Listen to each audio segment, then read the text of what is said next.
Hi chums, once again on the back of a big red London bus. This is my life, you see. Hope you appreciate this sort of thing. This is what I end up getting up to, wasting, I'm sure many of you do, lots and lots of time, don't you, waiting at bus stops and indeed, on buses. And then now this one, I've got to get off this one and then wait for another one because apparently his time's up. You think, right, okay, must be a nice life, don't you think?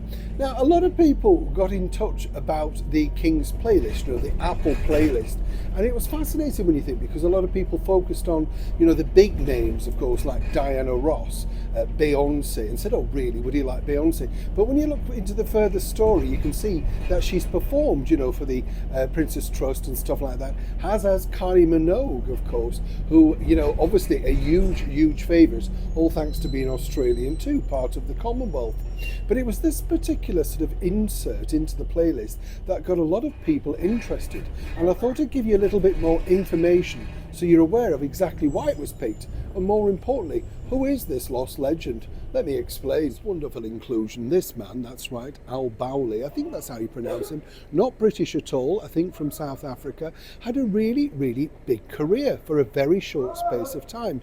He had one of those voices when you listen to him that you can't believe just what a talent he was. Very strong, and remember, this is in an era of no auto-tune, anything like that. Just wonderful. Al, as I say, had a big recording career in the early part of the 1930s. And what was good about him was, as I said, he had this magnetic personality. And in a time really when it was all about a good voice, a strong voice, and brilliant songs. The very thought of you, according to the King, His Majesty the King, well, that reminds him of his late grandmother, of course, the Queen Mother, Queen Elizabeth. And apparently she used to love, as she would if you think about it, all that brilliant 1930s music.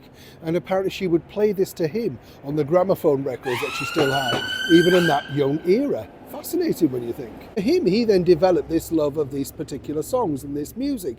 Sadly though, Al's career wasn't exactly stellar towards the end. A very tragic loss to a very talented man. He was only 43 years old, and during a Blitz raid in the very heart of London, well, he was near Jermyn Street, just off St James, and sadly that was hit by the Blitz. And if you want to know a little bit more about him, well, there is a blue plaque celebrating his time and of course his talent. And a couple of years ago, there was even, I seem to remember, some kind of London stage play, a tribute to him.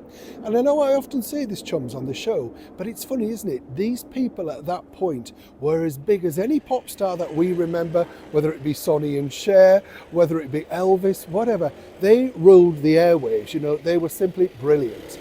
And of course, now, to a younger generation, sadly, not so. They're not remembered. So it's really good of His Majesty the King to include somebody like this, because hopefully, like a lot of people asked me, hopefully now a lot of people might rediscover him. And if you haven't heard his voice, have a listen to him on YouTube. What a powerful, talented man he was, and what such loss at such a young age. Neil Sean in the very heart of London.